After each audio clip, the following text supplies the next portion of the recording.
Thank you a lot for having us here. We pray that this session is going to be amazing, going to be educative like always, and you're going to learn. In Jesus' name I pray.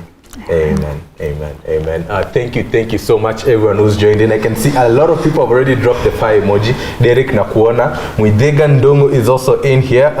If you've just joined, please drop the fire emoji. My name is Sam Chalo, a fire partner here at Savo and also a financial independence ambassador.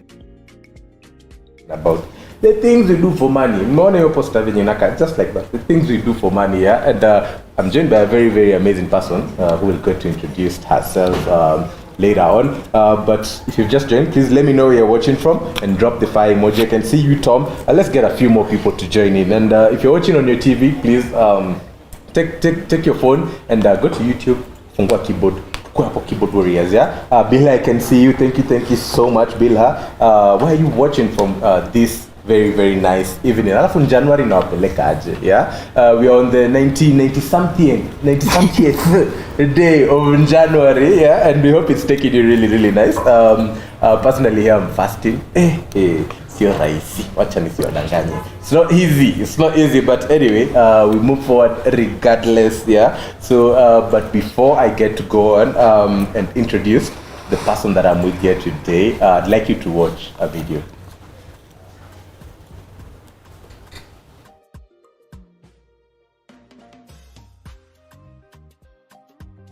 Your money will never do better than what your mindset will allow.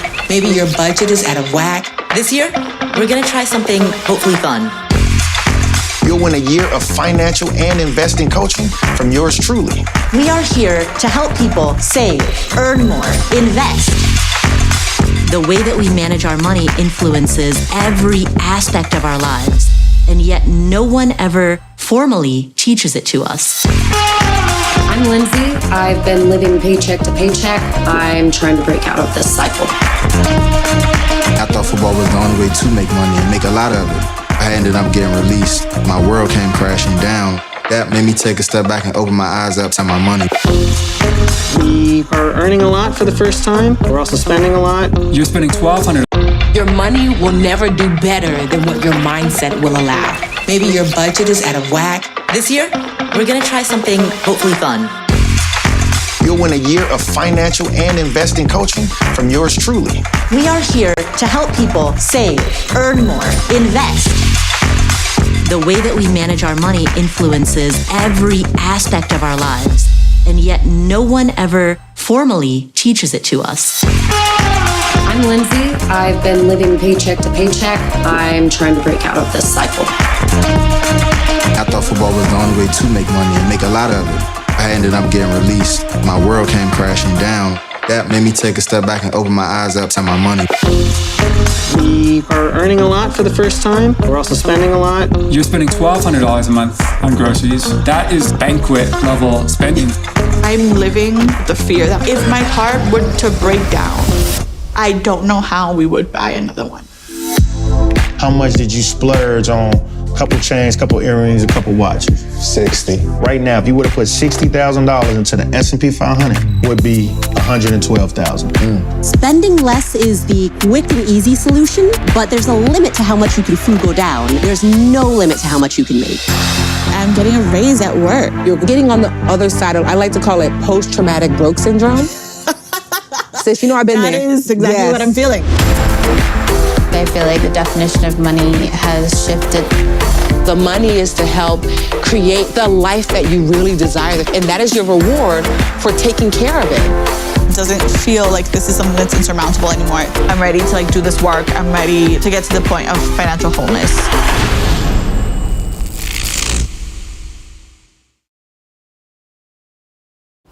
Welcome back, guys. There you go, getting smart with money. So this January, you're going to start it off in the right tone, yeah. So if you're getting bored in the evening after the webinar, yeah, or in the weekend, for those who don't have time to watch things during the weekdays, go watch this documentary, Getting Smart with Money. And kama unataka kitu ya haraka, kitu very, very fast that will give you very, very nice financial knowledge to start you off this January, go and download the Back on Track downloadable that we have. It is a manual that will help you just start January very, very well. So without further ado, allow me to introduce my guest.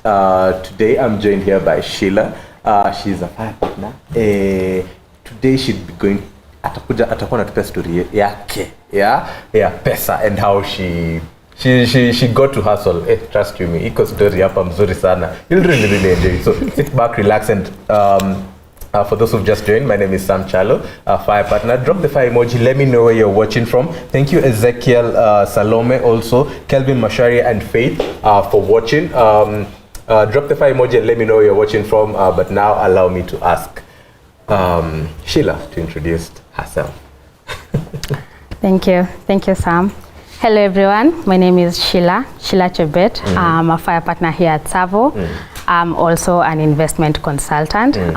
Very happy to be here today. Thank you for having me. Thank you so much, Sheila, for joining us. Tumemwambush a couple of hours ago to come on. We'd like you to be on the webinar, but you know what?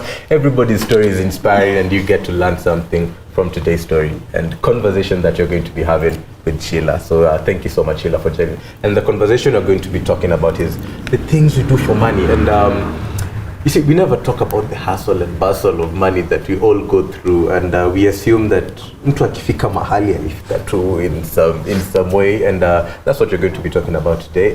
But also, before we get there, just let us know a little bit about Sheila. Where do you come from? And also let us know your favorite music.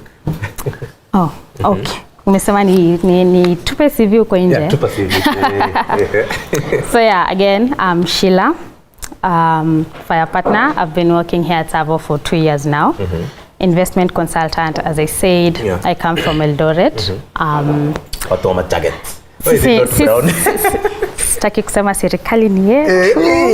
Anyway, yeah, I'm really passionate about sales and marketing. I think I've been doing sales for pretty much the biggest part of my life. Yeah, love people, love interacting. Just sales lazima tupatane na watu in one or another, Yeah, a sister, a daughter, a mom, and yeah, here I am. Here you are. Yeah. Your favorite kind of music? Well, sisi ni wale watu sensational, R&B's, old school, feelings here and there. I mean, sisi ni madem, of course. We have to that. Sensational. Ile tu you can connect to. Yes, of course, Alicia Keys. Yeah, all right. Still go back. I feel you. I think the vibe inakaa tu hivyo. Anyway, thank you, Sheila, for that brief introduction. Another last question. It's in January, yes, but what is it that you're enjoying about January? January ama January? Which one are we enjoying? You decide. I feel like most people, when you hear January, mostly nakujanga na kuinama because sijui December ulifanya nini na ile. But for me personally, I'm looking at it at a different angle. I feel like it's as much as in January, but it's giving me time to reflect, to just plan for the year, to see how the year is gonna be, and be like, what do I need to do so that this is in January next year? So it's making me feel like, I don't want to say in January. I want to say January. It's a new year, positive, nini. I just don't want to go in January again. So it's for me, it's a bit. It's nice. It's more reflective. It's reflecting. I feel like inanipea chance ya feel like I need to plan so that nisikwe na January. Ingine. Very nice. I think for me it's not as long. I'm finding it just like another usual month because I think I'm getting busy and tulienda Dubai. It made it shorter. But let me just shout out some people who are in the comments. Ezekiel is saying anatu watch from Mogadishu. Oh, wow. We're crossing the borders. Let us know where you're watching from. Kama hujatuambia bado. Matthew watching from Savo. Salamu mingi sana kwa Sheila. Yeah, uko na Matthew Kiunga, a friend of yours there. Michael Oyaro, thank you so much. Drop your name and let us know where you're watching from. So I think growing up we weren't really taught about money. We weren't really taught about money, and I think it usually comes and just hits us, and by the way, you need the money. So I don't know, for you, what was that moment? What was that moment that you got and realized that, hey, yes, my parents make money, but I need money? Well, again, growing up, it was a matter of you being a kid, you being like, Mom, I want this and that, and Mom would be like, okay, sawa, nitaleta kesho. I don't think any of us ever thought about, Mama natoa piyo pesa, or how is this thing made that it will give me that thing that I've requested. Maybe it's Christmas, nataka nguo ya Christmas, so Mom has to have money to buy me nguo. So I never thought about it like that. It was just a matter of pesa ndio hii, njoi nguo nataka, njoi chakula nataka, leo nataka kula kuku, leo tunapika chapati, things like that. So yeah, growing up like that, of course, primary got into boarding school, but it was close to home. So for me, it was a matter of my little sister. Akikuja na lunch yake pia mimi amenibebea. Ambia mom nataka hii, anakuja naye kesho. But secondary, I got into secondary and it was like here, far away from home. No one is there, no one is there to send. To bring lunch. Ni shule, sijui piga simu nyumbani ovyo is not even allowed, so you're just there like okay. So you're there again, umeingia shule, umetoka home kwenye these two little things were just enough. Uko umekuwa exposed to people having CGU X and X. Now you're getting into secondary, it has people from all over coming, the rich ones, the less privileged, everyone was just there. And then you'd see something and be like, oh, why don't I have that? Can I have that? And then you call home and they're like, Mom, there's this thing, and then your mom is like, uliona wapi? Like, see, kenye nimekunulia is enough. And you get your mom like, why, mbona unatamani vitu ya watu? But again, that doesn't make the quest go away. You just feel like, mi nataka. Yeah? So you're there, you're in school, umeenda uko kusoma. Umepewa pocket money, ni hiyo inafaa kutosha. But again, watu wanakunywa chai na mandazi asubuhi and you're just there like chai juu. Pia ulipata privilege ya kukuwa na shopping na ukaamua kuzimaliza yote na week one. Sasa uko hapo. Hata kuna hata parents day karibu hapa, so you're just there. So again, of course, getting to form 2 shaanza kusoma watu, and then you realize like kuna time unakunywa kahawa bure, unatamani mtu mwenye ako na mkate, and then you're like, soon pay slice moja. And then they tell you, nunua na 5 bob, and then you're like, really? And then I'm like, oh, so getting to form 2, me and my friends were like, you know what? See, we had a canteen in school. So tuko na canteen and then it's opened on a certain day. So hizo siku sasa tukaanza kwa janja. Tuna ensure tuko wa kwanza, then we buy the loaves of bread in bulk. Hadi inaisha. And then now people have to come to us to buy the bread or the buns. Automatically, of course, itakuzia na bei nilinunua. Of course, I'm making profit, and now finally, this is my money. Guess who's not calling home to ask for this and that? Me. So me niko na pesa. Nimeanza kupata tu pesa tudogo, and I get now the small stuff that I wanted. A chance will come, like you have a music festival, you're going for music, you had the opportunity to go out of school. Of course, jioni mlikuwa mnapitishwa tao kidogo, mnaingia supermarket hivi, you start buying stuff and then go back and sell it to people. So ushaanza kushika pesa. So in my head, I think that was the bit where I started getting my own to cash, which is not my mom's or dad's, it's just mine. That I've worked for. You started off really early. You started off really early.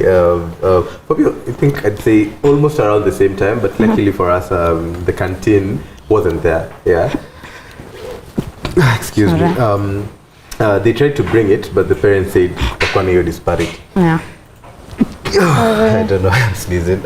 But walikata. So wakasema kutakuwa na disparity, rich kid nini. But there wasn't that disparity of seeing these are the rich people, these are the but the times you could get to see that is when during closing days or when people are bringing their shopping from home. That's when you know when people are rich. But starting off really early, I don't know. So how did you getting off when you finished Form 4 or when you did your KCSE? Did you go on with the same trend, or what happened now after? Did you still want to make more money? What happened? Well, ushaanza kuonja pesa yako. Umetoka shule, hakuna watu wa kuuzia mkate. Uko home. Lakini sasa of course umemaliza shule, everyone wants to sijui home uko aje. Your time tulikuwa tuna watch soap operas and then people would discuss, no, you want to know like, uliona venye nani alifanya jana? Sasa for you to have that communication you need credit. Lazima WhatsApp ndio ilikuwa imetokea, so you need to be online. Watu wanaweka status. Aya, kila siku kwa mom, credit. And of course, our moms were like, unafanya ni simu, why you always on your phone? Like, what is this on the phone? Like, find something else to do. Umosha vyombo, umemop nyumba, like, just stay away from your phone. Like, as much as your phone anajua uko nayo, si ati atakunyang'anya, but yes, why you always on your phone? So si kila siku utamuitisha credit, so you had to think of ways to getting credit. So call sijui dad, uncle, sijui nani. Eventually uta-exhaust hizo watu unaitisha pesa, and now you feel like of course ulikuwa ushaanza kuonja pesa yako huko hivi, hakuna mtu anakuuliza na we are not limited. So eventually una get to creative. How do I get money? Of course umesikia bishta yako sijui ampata job wapi, sijui nini. Unaenda unamwona job and then you feel like yeah, by this time mimi naweza tafuta job because okay, you haven't enrolled for computer or sijui what the things those people are enrolling. Hizo short courses. Sisi mimi siku enroll for those. I didn't. So I had to like go meet my friends at the places of work, and I felt like here I need a job. I need to look for a job. So you can't go to just a shop and get a job. Maybe kuna mtu huko and things like that. So uanze kuambiwa there are gigs that people do. There's this, there's that. And then finally, luckily one day I just walked into an audition that was happening somewhere. Yeah, watu wa sales. So hizi ni gigs, hizi ni zile za brand, kwa brand ambassador. For you are promoting a product for a certain event that is happening and things like that. Safaricom wame come up sijina product gani. So I happened to tag along like a friend of mine tell me nenda siju ku drop nini mahali. So me I got myself there 20. And then I'm like, okay, what are these people doing sales? And then so akukwa na ile format ya kujua wande wamekuja interview. So sasa sisi tuko hapo and then tukashikanisha hebu kuja nini. So of course umaifanya sales. Mimi nisiloza mkate sio ni sales. Got myself a gig there and tukaenda the first gig, and then of course the money came in and I was like, oh, my money. Okay, another gig and then it just the gigs kept coming and it was good and it was my own money. Now I have credit. Now ile nguo ya watu sijui nani amenunua nguo gani, of course with a African parent tunaambia unataka nguo fulani. Si nilikununulia ile ya church, sio iko sawa. What do you need another one for? You want a certain shoe ati uko na zile. Like they don't get, okay, they probably did but they just didn't want to. Maybe I'm not sure, but kuna vile unataka na kuna kenye mzazi anataka. Ile ya kununuliwa nguo ya itakulast 3 years na unataka ya saa hiyo. So started getting things that I wanted. So I'm curious to know, was the money enough? Did you feel like you had enough money? But before you answer that, I want you to just shout out a couple of more people who are here. Derek anasema watching from Doha, Qatar. Tuko na international. Watu wa Kenya mko wapi? Where are you guys from Kenya? Oscar anasema from Rongai. Kim Jod, let me know, where are you watching from? My name is Sam Chalo, joined here by Sheila. We are fire partners here at Savo, and today we are discussing the things we do for money. Sheila ametupea story yake kutoka high school ya. Sasa tuko just immediately after high school. So kama umejoin hujachwa mbali sana. So I was just asking you again, Sheila. Was the money enough? Those 2 gigs that you need, did you feel you had enough at that point? Well, okay, when it started off, of course, umetoka kupata pesa ndogo and then suddenly you're getting these big chunks. Not that big, but for someone my age with no bills and responsibilities, it was good enough. But shida ya kukuwa na pesa ni every time you get this money, you get something, you always want more. You start realizing that you actually need more. So eventually, with gigs, of course, it's not a reliable thing. Inakuja once in a while. So itakuja leo. You haven't been like ujui story na sijui kumanage do. Wewe umepata pesa, umeenda kununua ile nguo, imeisha. Now you're just praying gig nyingine, so uko hapo tu kusumbua your managers. Kuna gig. Eventually I realized like, okay, this is not reliable. This is not something you can actually bank on. So you need something. You need something else. So it's something else came the need to look for like a stable job that you are sure at the end of the day you will get money. So that started my venture into now being employed. Hizi zingine nika si employment vile, because being a salesperson it's not really employment. Ni wewe tu kujituma, just that you're under somebody but not like that. Hakuna salary. Plus hizo zilikuwa commission, so you have to have commission. If you don't sell, bro, no commission for you. Unaenda tu home hivyo. So I felt the need to get like a job now. Something that at the end of the day I know for sure niko na salary. Yeah, so I looked for a job and finally I got myself a job as a manager at an executive barber shop in Eldoret, 2000 Zion Mall, watu Eldoret. Pale to Zion Mall. I got a job there. So it was an executive barber shop, stock a boutique, like a really high-end boutique. So me, I'm just there. So kulikuwa na wase wananyoa wase, and then of course ukinyolewa uko, then you want to figure out like to see what is on the other side. So they also come to the other side and then get me selling these really, really expensive clothes. And most of the time, of course, we are Kenyans. People always have this habit of telling you, neza pata mali cheap. If they see that they can't bargain, they just feel like, neza pata kwa nani cheap. So they feel kuna hiyo need.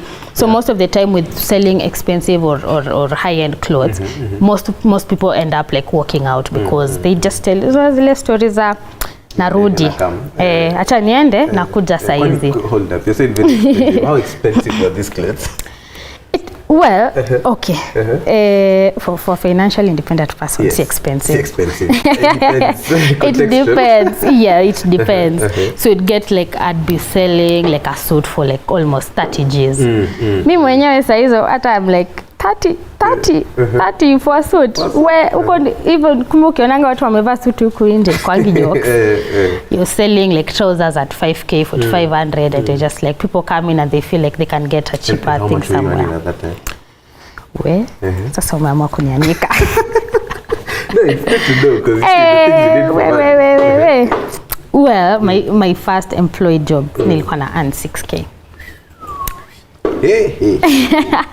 Wow, okay. 6,000 bob. So 6,000 bob to get me to the CBD every day, to get me to work, to also eat lunch. Uzuri tu I did have bills at that time. So sikuwa naona kama it's a big thing. Nilikuwa tunaona yes it's money, but still unajua umezoea gigs. Na gigs inakuja na pesa mingi sometimes unapata gigs after every 2 weeks. So you just felt like well, people are walking out. Na mimi sipendi watu wasipokuwa watoke tu, they're not satisfied. Like I'm selling your product, party. So I just felt like, okay. They keep saying, the excuse I keep getting was, neza pata mali cheap. Like someone would be genuinely telling you, by this is expensive, neza pata place pengine. So me, I circle back, I ask a good client of mine that, what do you mean unapata cheap? Ni wapi uko unapata cheap? Sasa mi ka research tu kadogo hapa hivi na pale, then I realized the clothes I'm selling for this amount naweza pata at even half the price or even like long ya 45 mtu anabai huko nje na 1500. So me I see an opportunity, una entrepreneurial skills, the blood. Anaitwa Chebet, funny. I don't understand it. So me I see that opportunity and I'm like, okay. Kumbuka nikiuza mkate shule and it's against the rules. Ndio mimi niko job pia. Nikaanza tu kufanya ile kitu tena. So I get nikaanza si hao watu wanakujia longi na wapati na suti na wapati kenye wanataka. Why not go somewhere? Find them the things they want. Lakini niko kwa job, niko employed. So what I do, they'll walk out, I'll have of course I have their numbers and things like that, and then I'll call them and be like, hi, ulisema unataka longi? I have those are 1500. And then they're like, oh yeah, I can't come. I'm like, okay, it's okay, I can deliver. Hapo tu nikaanza kuuza mango chini ya maji zangu sasa. So I got to the supplier, the price, and then I sell it at a reasonable price. Of course, I'm getting profit. So now I have salary and I have now something on the side. Ile ya chini ya maji tu. So eventually I built a pipeline good enough, healthy enough, and felt like, by the way, kumbe neza anzisha yangu kama nafanya kwa wenyewe. Mbona nisianze yangu? So yeah. Interested, did you guys start with entrepreneurship? Did you start with salons as low as 6k like Sheila did? My first salon. It was a little bit much, lakini the first month ilisha yote, just like that, yeah. And I think the first engagements with money usually just build how we'll end up with that relationship, yeah. And I don't know, for you guys watching out there, I don't know, what was your first salary? Watu watuambie, sindio? Sheila amejianika hapa, yako ilikuwa gani? How much did you earn in the very first job that you ever got? Yeah, let us know, because I can see a couple of people here. Kim Jo, Josephine Matinda is here. Julius Muteti watching from Mombasa. Josephine watching from Langata. Kim Jo is in Bendegwa. Karibu sana, Kim. Mitchell Adiambo is also here. Tell us, how much did you start with? Hassan Kibet tuned in. Great discussion. Thank you so much, Hassan.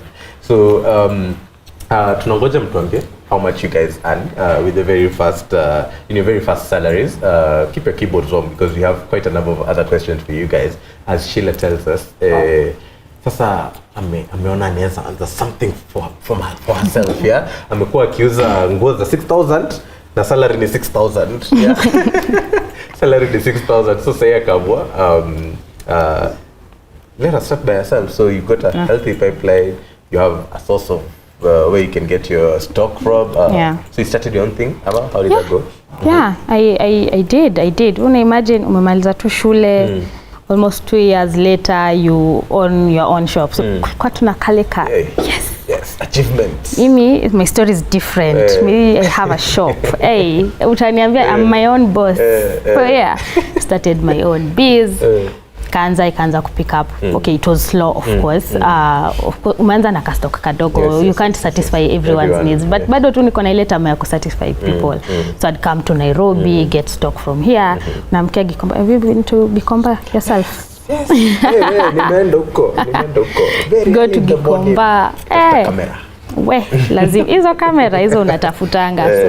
So after camera, I used to sell like blazers, suits too in general, So I get the blazers, I get the khakis from Isili, I go back to Eldoret, biashara inaendelea iko poa, imeanza kupick up.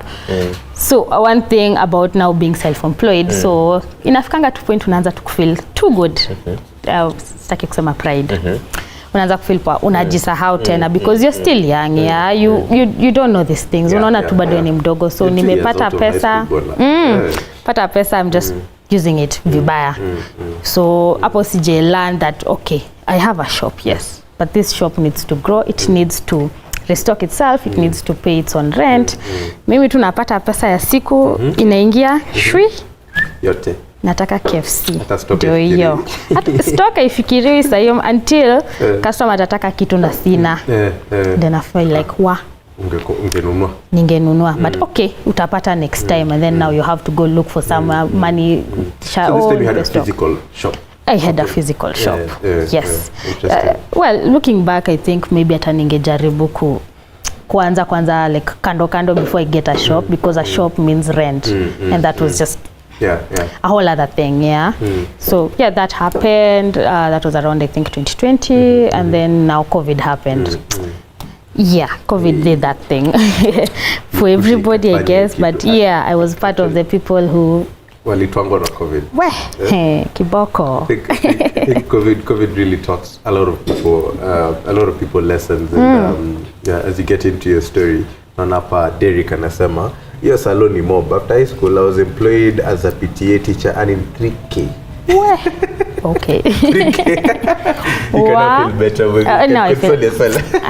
I was better off. Better off. I can see Valerie joined in. Let me know, Valerie, where you're watching from. A lot of people have joined in, but I'm just wondering, where are you guys watching from? And drop the fire emoji as well. My name is Sam Chalo, a fire partner, and I'm joined here by Sheila Japet. We are talking about the things we do for money. Sheila ametupea story. Shikasaitu mfukatebe COVID. Mfukatebe COVID, wacha tuambie the things she did for money during COVID. So you had a shop. COVID ndio hiyo. Imehit. I hate watu wanafunga, people are no longer buying clothes and in short. So watu wako home. Unanuuzia mtu kaki avae akienda wapi? Kitchen ama kwa compound ama akizunguka hapo kwa mtaa. Watu wako Zoom meetings wamevaa tu kujuu. Clientele of course kaanza tu kuteremka. So it got so bad that I had to literally close my shop. because sina clients, bado rent ni ile. Yes. Una stock because well wamefunga places, you can't come to Nairobi. Na ukiitisha vitu Nairobi, I have a thing whereby I need to see what I'm selling. So mimi ndio naenda, because I know my clients, nime interact na hao, I know them on a personal level, so I know what this person wants, I know what person X wants. So I have to go there, pick it myself, ama nitaona kitu mzuri na this client will love it, so I can't send someone to get me stock. I need to be there. Lakini si umefunga Nairobi, nyinyi ulikuwa Nairobi, nyinyi mlijifungia Nairobi. Imagine, ulifunga Nairobi. Sasa it got so bad I had to close my shop and went back home. Kila mtu alikuwa anaenda home. Yeah, like I said, I am a mom, so at that point pia ndio somehow maternity leave nikajipea maternity leave. But closing my shop, not having an income, made me realize like, okay, so it was around December before the lockdown, December, now it's January.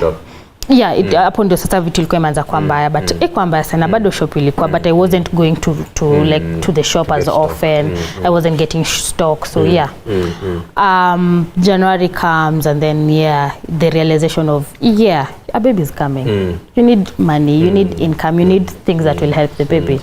What to do? Shop is not shopping. Shop nimeifunga at this point, nimeshaifunga. So I'm just home. I need to get another source of income. Back to employment, because from being your own boss to being my own boss to employment. Can you imagine that? Umezoea matime zako za kuingia kazi yako ni nini? This is the time you need sijui, this is how you need to be dressed. Sijui nini, you're just like okay, but sasa utadu, then start the job again. Alafu I don't know what was going on, honestly, because kidogo umeanza kupick up job. I was actually selling logbook loans. Again, niko tu kwa ile sales. Sijaenda mbali, niko tu kwa ile sales. Logbook loans, ni nini. Pipeline imeanza kupikia watu wa sales, because of course clients wangu na clients wa logbook loans, they're different people. So you start afresh. So you start afresh creating a pipeline. So kwa hapo unaunda pipeline kidogo, government is ni nani? Pregnant women, sijui need to go home. They work from home. Sales huwezi fanya kwa nyumba. Hiyo nayo ni kujidanganya. Hiyo ni uongo. Sales, you need to be out there, like literally. And you're now being told and now you're being told you need to go home. Like you are high risk to be infected. So you're like, Of course I panicked. Like I have a baby coming, job njo iko happy, you're just there like all over the place. It's unplanned, of course. Ni zile za kwanza ni uko tu messing around, and then that happened. So you're just there, you need to find a way to just take care of yourself. I go home. So ile tu, you're home, you're disturbed. Uzuri tu, I had like savings here and there, took care of myself. So you were saving? There was a bit of saving. Where did you learn that from? How did that come, or why did you even decide to save in the first place? Imagine. Natumia tu. A friend of mine, okay. A friend of mine, there's a day we were just out. Tuko huko tumeenda kula KFC yetu ni nini. Akaniuliza tu funny tu, Sheila, wewe una save? And then it can hit, by the way. Mi pesa yangu inakujanga nafanyia madhetu shopping twake, na hiyo ingine nina dress na nini. So it hit me like, okay. Sasa tukaanza kuongelea story ya kusave. But I'm like, sasa kwa hii pesa kidogo na save nini surely. Unaona? So when I got my kwa pesa kidogo, you earning more than 6,000 there.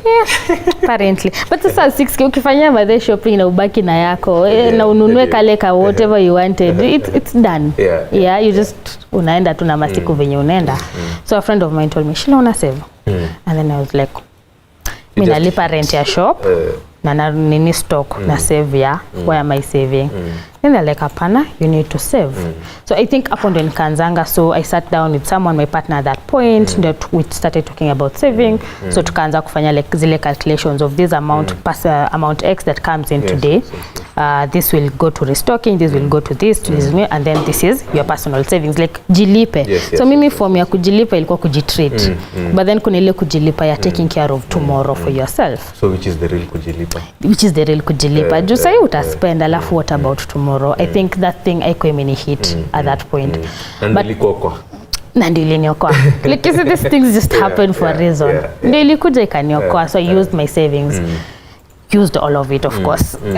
Your period, maternity, giving birth, babies here, nini. So after staying home for a while, COVID time imeanza ku die down, the borders are now open, nini. So I'm thinking, okay, tunahitaji pesa ya Pampers.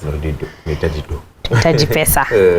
Pampers lazima inunuliwe. So I go back to square one. Of course, nimetumia savings. Of course, with COVID, mwaka yote, you've lost touch with people, nini. So you need pipelines imeenda. So of course, with my last job being logbook loans, of course I look for another company and I go to get a job there. Then kwanza from scratch, pole. So fortunately at that time, a friend of mine had opened a shop of hers, a Shona thing, so you could go to that shop and just chill there. Wenda uko job, yes, kuna kale ka salary tu ka assured. But then it's not enough because for someone who's been used to getting more money, una feel to the need, but you don't know where to start from. So I'd go to my friend's shop and just sit there, and then I'd start noticing things. So anashona vitenge.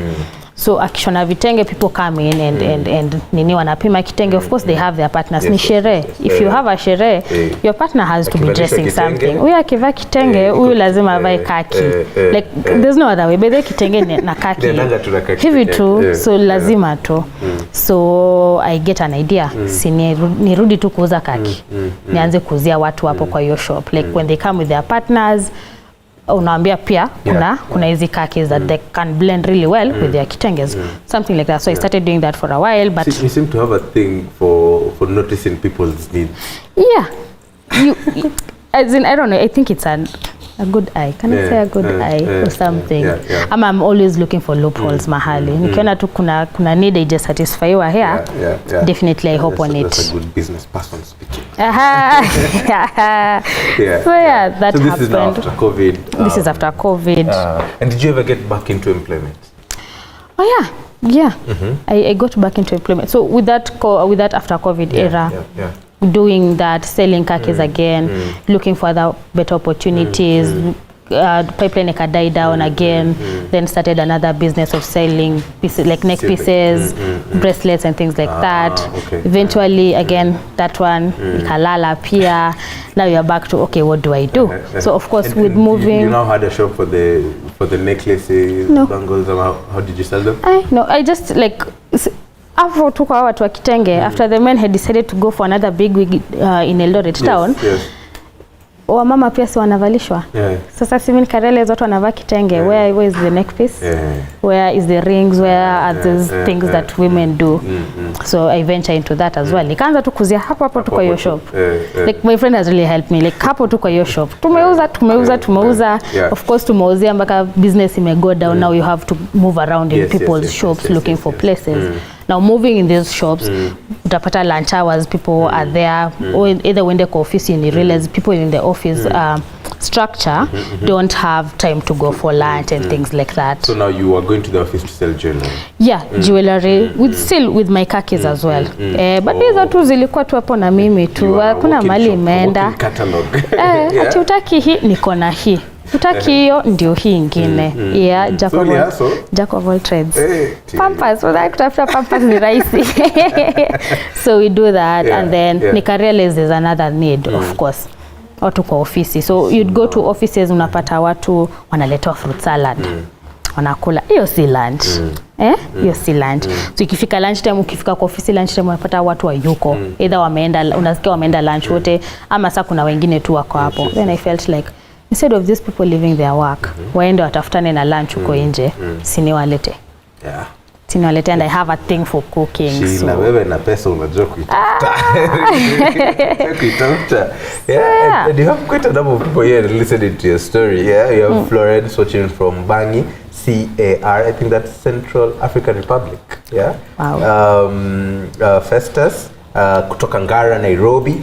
You also have Myron Odhiambo watching from Nairobi as well. DJ Kims is in. Wanyama tuned in. Thank you guys. My name is Sam, joined by Sheila. Story na chacha. Tunaona venye Sheila anajua look at the opportunities that are around here to get that money, to get that some money. And we asked people how much they were earning in the very first jobs. But it's only Derek who's told us, are you guys shy? You guys should tell us how much you were earning from your very, very first salary. And Code King is here also watching from Kigali. Code King, please let me know. How much were you earning in your very first salary? Festus, Florence, let me know. What was the amount that you earned in the very, very first salary that you got? Wanyama says, I know this girl is a B. You inspire me. That sweetness, Wanyama. Very nice, very nice. Kona fans. So now you saw this opportunity as you were selling clothes in offices. Kuna watu wako njaa. Sasa mbona mkonjana niko hapa na najua kupika here and there. Naweza karanga food. Nikicheza na Royko hapo utakula tu. So a friend of mine, we did, like, we came together and decided, you know what, we can cook. So let's try this thing. Tuanze tu kidogo, let's start small. Again, kule tu kwa beshte yangu uko tu kwa hiyo line ya job ya kwao. Nikaanza tukuzia watu hapo chakula, kidogo you have 5 clients, kidogo you have 10, kidogo 15, kidogo 20, and then now I got an idea, like, okay, sawa. I went back to an office that I used to work for. One for the logbook loans, and then I went there, met my boss, and I was like, oh, what are you doing nowadays? I'm like, oh yeah, nauza food. Sinwaleteange food. They're like, yeah, sure, atapa. So it's like Rupa's Mall, watu Eldoret, Rupa's Mall. It's a whole mall. Of course, to the mall, food ni on the higher side. Di upate food huko by the way. It used to be a struggle when I used to work back there. So simi nikafikiria, nikarudi huko, so I started selling my food at a certain price, and they started buying. So that is already an assured office order. So nikaanza kupata tuma office here and there, and eventually so I had like a couple of offices that I was delivering food to na uko nje. So it was a stable business. It was picking up and things like that, but at the same time uko na mtoto. You can't uwezi katu useme itu ndio itatulisha kabisa. At the same time, if you get a better opportunity, of course you'll jump on it. Something stable with kids. If you have a kid, you have to have something stable for yourself, because me nisha move from 3 jobs already, na ni venye tu maybe lady luck, God, and the universe just aligning itself. So I felt like I need, so after tungefanya your job ya food nini everything, we just sit there and maybe watch a movie and reflect and count the money we've got and plan and things like that. My friend was also applying for jobs. Alifanya a different course, so alikuwa anatafuta job. So one day I bump into a status a friend of mine. I look at it and ask them, like, these people are hiring. Then they're like, yeah, they're hiring. And then I'm like, okay, how much is the salary? The salary is XX. I'm like, okay, well, that sounds good. And then my friends tell me, but this you try, so you've done sales, utachukuliwa. I'm like, okay. So we just applied for that job and just went about our business. You're still making money selling food? I'm still making money selling food. It's still feeding me, The things you do for money. It's never enough. It's never enough. Once you have responsibilities like kids around, So you are there, and then on a fateful day, mimi nimepika chakula zangu, nimeshika, naenda kufanya delivery, imefika 12. Watu wa ofisi wapelekewe food. I get a call that I have gotten an interview. Wow. Here at Savo though. Here at Savo. So I'm like, what? What, Savo? The national park? They're like, no, Savo, it's a real estate company. We deal with investments. I'm like, okay, where? Nairobi. Bro, mi niko LD. Interview ni when kesho asubuhi. Saizo na deliver food. I'm like, okay. So what do I do? So I call my mom. I tell my mom this and this is happening. My mom is like, yeah, you can go try it out. I'm willing to stay with the kid for today and tomorrow. Go check it out. If it's a good thing, we'll see how we'll go about it. I call my brother again. I'm like, unaona aje? Niende. Uliconsult. Sasa siniko kwa delivery huko katikati nikimalizana nayo.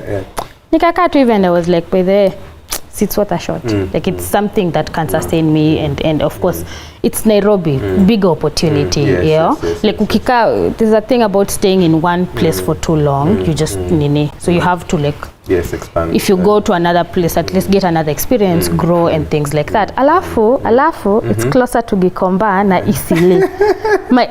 My own shop, I could restart it again because it's closer. Hapa tu ni kukimbia Gikosha asubuhi and things like that. So it made sense to come. It made sense. It made a lot. Like all the signs were just saying go. So me came to Nairobi. Naona watu hapa wame. Hapana no thrift. Watu hapa wametuma salo zao zenye wamekuwa kiada. Babu Zawadi says 3K and he quit after 10 days. That was his first salary. Wow. Babu Zawadi is a good friend of mine. Code King says he's used to pay 8K doing my first project. I think I have to go for the balance. and itishe balance. Go and ask for that balance. And Jigoda says hers was 5K, fare was half, lunch was once a month na tunasonga. Some people had it DJ Kim's says first salary was 10K, used to merchandise energy drinks. Faith Boke, our go-getter, we are proud of you. Kana fans. Thank you. Thank you guys for watching us. Kuna watu wananicheka huko nyuma. Ati nimesema 3 queen. Anyway. Mfanya ile kitu. So we are about to kupanda no thrift. Our girl here anataka nawapandisha, nawapeleka safari. Napeleka safari now from LD to Nairobi. Yeah. Nairobi. Uko unatolonga Eldoret tukiambo ukienda Nairobi. This and that. And I think most people came to Nairobi because shule or campus. Yes. Mimi mtu wa Eldoret nimekuja ati job interview. Do I know anybody in Nairobi? Like a few people, yes, but ni Nairobi. Everybody kuna notion fulani ya Nairobi hapo inarushwangu hata unaiogopa. And you're used to like a small town. You know people, you know everyone knows you, so you're safe. So you're coming to Nairobi, you come for an interview. Mimi nimekuja interview, of course opportunity ya kukimbia pia Isili nichukuange stock, like sasa nimeshikanisha kila kitu. Nikijambia tu kakichoma ni sawa tu, uzuri hata nimeendea stock. So I come here, I come to Savo. Interviews normally just like by 12 interviews nakwanga zimeisha. Tell me why I stayed here until 5. Can you tell me? Tell me why I stayed here till 5. Now, of course, I couldn't travel back to Eldoret on that day. So my plan was to travel back the next day. Niamke niende stock nirudi Eldoret because I knew hizi makazi hizi ni unaendanga leo, kesho unapata ofisi ilisafishwa hata hakuna, sijui uliambiwa ulipe nini. Okay, that did happen to me, thankfully. Now I hope it will never happen to me. So yeah, here I am. Imefika jioni, I've slept at a friend's place, and then this friend, okay, tunapika supper jioni, and then I get a call, a random number. I'm like, hello, okay, this is Sheila. Yes, I'm glad to inform you that you have gotten the job. I'm like, hold up, what? You have gotten the job. I literally told this person, can I call you back in a minute? Literally, I told him, can I just call you back in a minute? Because you see, my plan was I come. Uchukue stock. Mimi nichukue stock nikuje, okay, fanya interview sawa, and go back. Like nowhere in my head registered. I didn't even have like the slightest one bit of hope that I might actually get this job. So me, I'm just there like, did he say I got the job? Okay. In fact, of course, nilikuwa napiga nduru, nimefurahi, adrenaline. I'm like, nimepata job. What do you mean nimepata job? Nairobi. And then nikaanza kunihit like, okay, so I called this person. I was like, okay, how much will I be paid? And then you'll be told that during the training. So our training. So this was, I think, when was it? I was told training is on Friday. And today was Wednesday. So Thursday I had to stick around. Thursday the day I was supposed to travel back to LD. And then Friday is the interview. So I'm like, okay. So it's another whole week in Nairobi. Sina time ya kwenda home ati kuleta sijui nguo or sijui what or to even plan myself for living. I have a kid. But when opportunity presents itself, take it. I just knew automatically. I just felt it like, hey, this is God. Like Manze hakuna tu venye hizi vitu zimekuwa zikifanyika and then like God akikupea opportunity just take it, may told God by the way. Kama hivi ndio umeamua. Venye tu umenishika mkono tu all through ndio tutafanya. Tutaendelea tu hivi. So I stayed. And started working in Savo. This is how I found myself in Savo. I love it to fast forward. Clearly, she's in Savo. after selling food in LD. Na mimi hata sijionje food. So wow. Kuna daily. But I think joining Savo, you joined as an investment consultant, and you became a fire partner. You became a fire partner, and a fire partner is somebody who preaches the financial independence gospel and then walks on that journey with people. So I don't know, till date, from that point, that girl selling food in LD to now, I don't know, what lessons have you learned? And also, even before that, what lessons were you able to learn? And then what changed after you joined Savo? And on your perspective about money and life in general. Well, I think hizo hustles zote. I think first and foremost, everybody is always out there looking for money, but you've never really termed why you're looking for money. Wewe unajua tu unafaa kusort bills and things like that. But like I don't think many people have sat and thought like, why am I looking for this money like this? Like I think we've been brought up with the notion of go to school, graduate, get a job, get married, get kids, pay their bills, die. It's so unfortunate that people think like that. Okay, that is how we've been. Most of us, that is the path. But again, life is for the living. It's much more than that. Like, why not think about it in a manner that, okay, so I go to school, graduate, get a job, do things that will actually get your money, so that you can get a chance to live life hapo katikati before even before marriage or even after marriage and minus paying bills, you have to live this life actually make it about you because of course when kids come it's no longer about you by the way, it's ishaenda hiyo imeenda so okay, get it from me though. Saizi ukipata anything small unafikiria ule kwanza before before thinking about yourself. So ideally I think everybody is always searching for financial independence. You just don't know it yet, but if you actually sit down, you're always looking for a way that you have money, that you'll not have to go to work, that you don't have to hate Mondays every day because of work. And ideally this money, let it work for you. So I think that was what I was doing. So coming to Savo, you're saying for everybody it's financial independence, just that they not given it that word. Yes, I think for everybody it's financial independence because why are you working yourself? Of course, for me, no. No financial independence. Right. And for the people you sell to, for the people you actually walk this journey to financial independence, they will tell you they want to invest for XYZ reasons. But at the end, it's financial. It's financial independence. Okay. Yeah. Okay. Like you'd actually get someone who will tell you, I want to buy an apartment, an investment apartment, and this is the reason why I'm buying. Utapata, I'm buying for my kid. Yeah. The reason why you're buying for your kid is because unataka kuhepa kale current unalipanga campus akikuwa nini. You see? So you're buying for it. Or utaki ile burden ya mtoto ameanza life na bado anaanza kulipa like anakuitisha rent because niko naanza life mom, so sort me here and there. So you have this house. So ideally you're getting freedom from paying this rent because ideally you've already made, you have a house. For others is for getting passive cash flow, but I think we'll get to that eventually. But for me, the lessons I've learned so far is money comes and goes. Pesa ni karatasi. One day you have it, one day you don't. Like inakuja kama imeenda. So the best thing to do about it, it's just plan. Plan for your money. Like usipate tu na malize first credit then tardy, tomorrow utahangaika.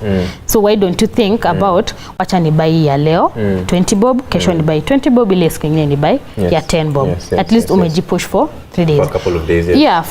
It's just the same thing. Right now umepata this amount of money. Use this for your bills, use this for this, and maybe save a little bit. Also investments, because one thing about investment, it is something that will secure you hapo mbele. You won't feel it today. Hauta invest invest in something today and get the returns today. Of course, hautaifail. Savings utakuwa unaiona hapo. Investment ni kitu that will eventually, it will take time, but it will start working for you. So why don't you like plan for tomorrow? So I think the whole point of planning for tomorrow is kuwa na hii pesa, figure out how you will spread it across your bills, and then save and invest some. Yeah. You have to plan. You have to plan. You have to plan. Okay. While you were preparing, you were telling me that I told you that your story is going to inspire some people who are like, hey, story yangu. Sikia Kenya Code King akisema hapa. Code King is saying this lady is amazing. There's a lot to learn from her. Resilience. Thank you. Thank you. So of course, being here at Savo, we do preach the fire message, and thank you so much for telling us your story. It's definitely inspired some people here, and for those people who don't know where to begin, for those people who say, okay, yeah, Sawa Sheila, that thing that I wanted to do, I didn't have a name for it, but yes, you've told me it's actually financial independence. How do I start that journey? How do I get there? What steps do I take, and what's currently on offer? Financial independence. Financial independence. How do you define financial independence again for yourself? For myself, if you'd asked me before Savo, I'd say I think just having just a lot of money that I wouldn't need to like or flinch to buy something that I need. Yeah, so I think whatever my desires would have been at that point in time, if I had enough money to buy one or two of those things, I'd define that as financial independence. But here at Savo, of course, it's having assets that generate for you sufficient monthly passive cash flow to finance your needs, wants, and desires. Yeah. For me, I think before Savo was a point niko tu na do. I think it's more or less the same thing. Niko na pesa, but how do you just have money? How do you don't just wake up one day, okay, unless umezaliwa uko kwenye mkona trust fund. Yes. No that. Lakini sisi wengine lazima you look for it. So you just don't wake up today and suddenly you have money. You have to have started, like mimi nilianzia tu mahali. Sijafika, but I'm still pursuing financial independence myself. So how do you start? I think kama uko tuseme uko job, uko na kale ka salary yako.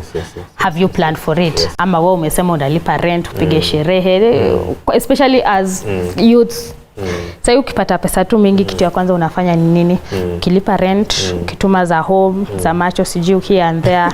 Hiyo ingine sipige sherehe na upige luku. And people are earning a lot of money nowadays. Right now the employment sector at least may broaden to a point like people can actually have money when you're still young. The problem is we get money when we're still young, but then don't know how to go about it. Like this is just money that has been dumped here on your laps, and you don't know how to do about it. Pretty much financially. And maybe hauna hata mtu wa kukuguide. Una ule rafiki yangu mwenye aliniambia save. Unaona? And you as much as like unaweza taka kusave, but what else can you do? Utaacha tu pesa imelala kwa bank or chini ya mattress. Utaacha hapo. Na pesa upata kazi. Money has a habit of always sijui ka ushai feel ako ka kitu saini uko na pesa ndio unapatanga simu za sijui shago. Sijui nini ilifanyika. Sijui basi muingia. Sasa Januari umepata pesa. Umepata simu kweli kuambiwa sijui nini. Jua hata una hiyo pesa. Anajua hata. But wacha February ingie tu hivi. Hata sijui nani alifanya nini kakua ikaenda. So when you have that money, itabidi umepeana. But think about it, imagine saini una. So you've structured yourself in a manner that you have, these are your bills, these are your savings, and this you're doing investments. Investment opportunities ziko mingi huku nje, ziko mingi. There are very many ways to do an investment that will secure your future hapa mbele. But now that I'm here, Nani Savo, I'll tell you about an investment option that is offered by Savo. Like Savo, for those who don't know, it's a real estate investment company. We literally exist for you. We literally exist to enable you attain financial independence, but now through the affordable, amazing apartments that we offer. So we sell small unit apartments for investment purposes. Those are mainly studio apartments, 1 bedrooms and 2 bedrooms. Those are basically for investment ideally. Ukitaka kununua home ni sawa tu, lakini again financial independence lazima ukuwe na venye Sam alisema, have passive have an asset cash flow that will ideally give you monthly passive cash flow that itakusort, itaku-enable kusort your needs and wants. How do you do this? Do you want to tell us? I think I'll talk about affordability, because even the fact that Nairobi seems like a very big city when you come in from LD, getting a job in Kanairo or this Nairobi, you'd assume investments are very expensive here in Nairobi, and for you to own something here will be very, very expensive. But we are demystifying that. As Savo, we want to make them very, very affordable, very, very accessible to most of you out there. And we are on a journey that hasn't ended. Hatujafika mwisho making these things affordable. So the bed sitters or the studios and the one bedrooms that we actually sell go range between 1.8 million to 2.8 million. And for you to get started, all you need to do is just divide that 1.8 million with the amount that you can put in aside monthly, or however long you want to pay for it. Of course, the longest period being 60 months and the least amount being 30,000 shillings per month. Being 30,000 shillings per month. And for you to get started, we have a very, very new project, fresh in the market, you guys. You don't know, fresh into the market, and then ask Sheila to tell us about it. Okay. So actually, the theme of this whole webinar today was about getting back on track. Umetoka home, December, umefanya ile kitu, wallet inalia. So where do you start from? Literally January, like I said, it's a way where you can start like planning for. Watu wengine wanafikirianga like you can plan for December. Kila mtu anasema wacha nianze kusave so that December to twende vacation or something like that. What about while we are thinking about how the year is gonna go? How about thinking about investments this year? How about ile pesa una savingi sijui for December? How about you channel it towards investments, so that such that in future you won't think about investments you won't think you won't think about wacha ni save for December, because the investments you've made today will now cater for your Decembers. Itakuwa tu inajipanga automatically. So Savo, we have a number of projects, and currently, like Sam says, you can start investing with as low as 30,000 per month only. No deposit required. Literally, unaona kale ka 30k. Hiyo tu. Hivyo tu. I'm pretty sure most of these guys have them in their M-Pesas. Hiyo 30k ni ka M-Pesa balance, especially on a Friday. Hiyo 30k ume withdraw, sherehe ifanyike. Imagine you can start investing with just that amount. So with 30k you get to start, you can own an apartment in Nairobi, an investment apartment. Like I said, we have a couple of projects, and our latest project, we just launched it this week. It's called Savo Stanley. It is just before Kiambu town, literally 5 minutes from the Kiambu CBD. This is our newest project. It has the small unit apartments, the studios, the superior studios, and the one bedrooms. Studios going at 1.8.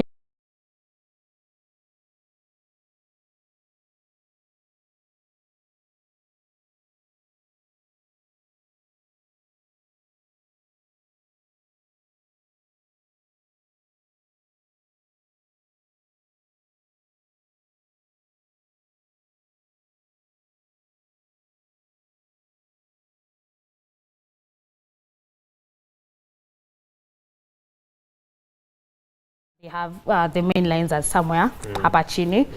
Call the main lines, ask them you want to come visit site, you want to see this thing that you can start with, an apartment that you can start with 30k, you want to see it.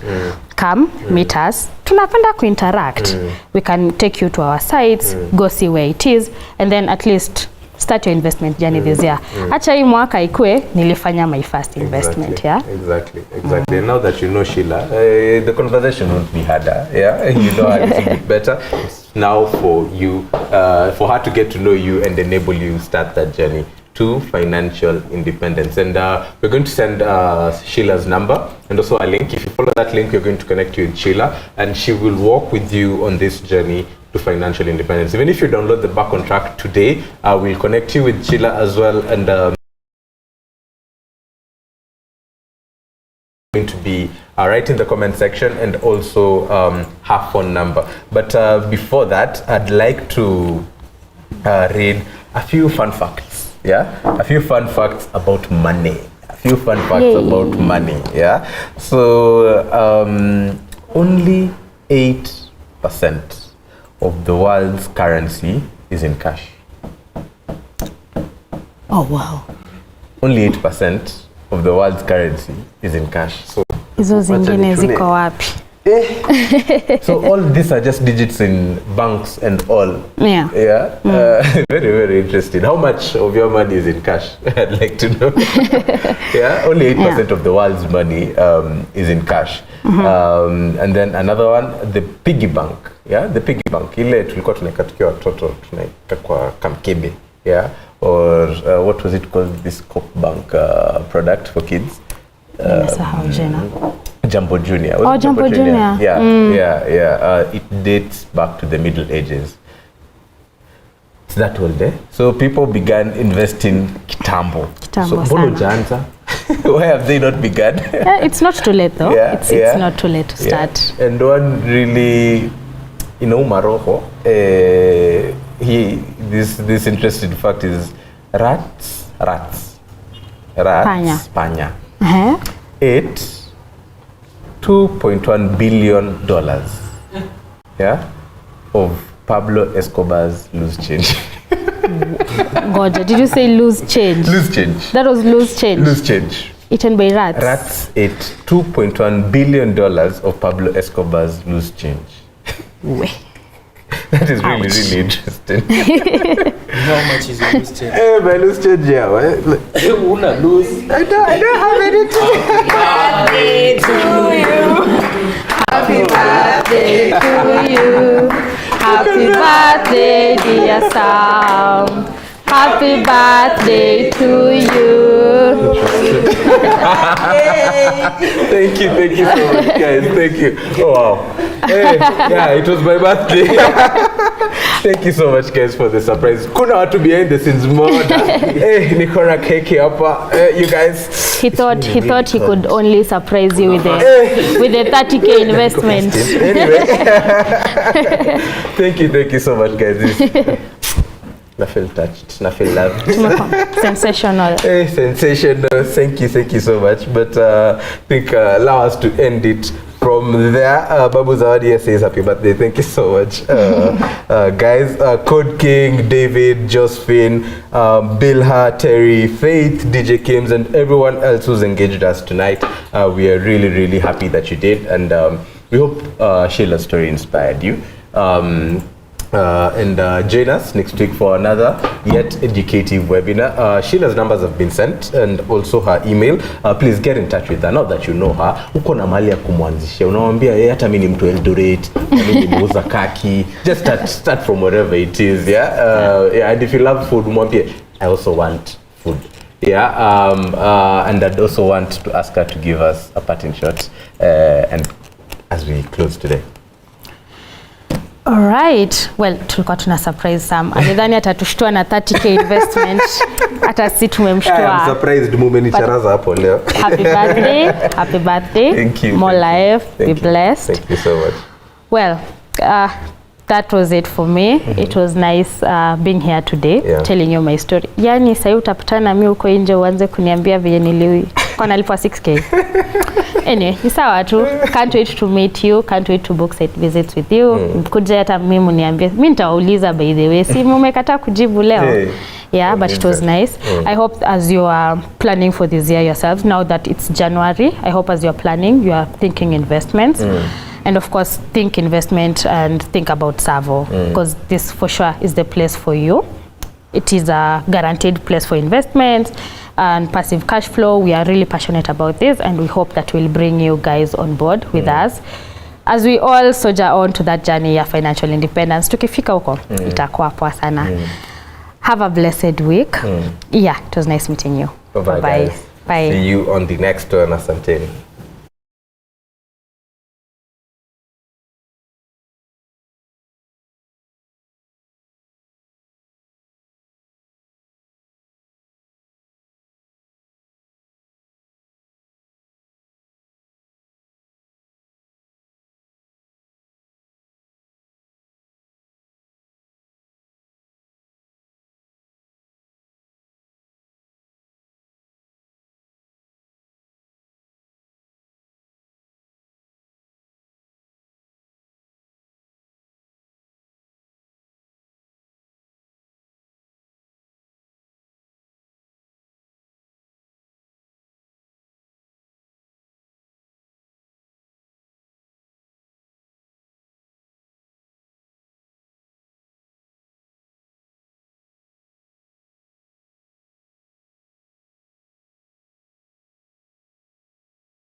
Here to help people save, earn more, invest. Your money will never do better than what your mindset will allow. Maybe your budget is out of whack. This year, we're gonna try something hopefully fun. You'll win a year of financial and investing coaching from yours truly. We are here to help people save, earn more, invest. The way that we manage our money influences every aspect of our lives, and yet no one ever formally teaches it to us. I'm Lindsay. I've been living paycheck to paycheck. I'm trying to break out of this cycle. I thought football was the only way to make money and make a lot of it. I ended up getting released. My world came crashing down. That made me take a step back and open my eyes up to my money. We are earning a lot for the first time. We're also spending a lot. You're spending $1,200 a month on groceries. That is banquet level spending. I'm living the fear that if my heart were to break down, I don't know how we would buy another one. How much did you splurge on a couple chains, couple earrings, a couple watches? 60. Right now, if you would have put $60,000 into the S&P 500, would be $112,000. Spending less is the quick and easy solution, but there's a limit to how much you can frugal down. There's no limit to how much you can make. I'm getting a raise at work. You're getting on the other side of, I like to call it post-traumatic broke syndrome. Sis, you know I've been there. That is exactly what I'm feeling. I feel like the definition of money has shifted. The money is to help create the life that you really desire, and that is your reward for taking care of it. It doesn't feel like this is something that's insurmountable anymore. I'm ready to do this work. I'm ready to get to the point of financial wholeness.